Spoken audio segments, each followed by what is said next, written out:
वज़ीर-ए-आज़म शहबाज शरीफ ने इंसानी स्मगलरों की जायदाद और असासे ज़ब्त करने के लिए कानून की कार्रवाई अमल में लाने का हुक्म दे दिया। वज़ीर-ए-आज़म शहबाज शरीफ की ज़ेर सदारत मुल्क में इंसानी स्मगलिंग के खिलाफ लिए गए इक़दामात के हवाले से जायज़ा इजलास हुआ।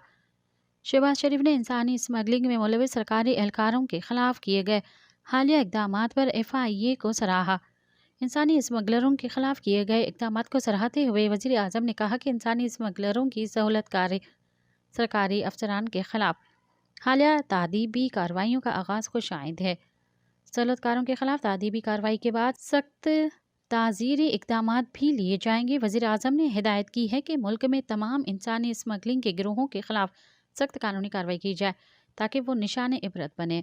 इंसानी स्मगलरों की जायदादों और असासों की ज़ब्तगी के लिए फ़ौरी कानूनी कार्रवाई अमल में लाई जाए।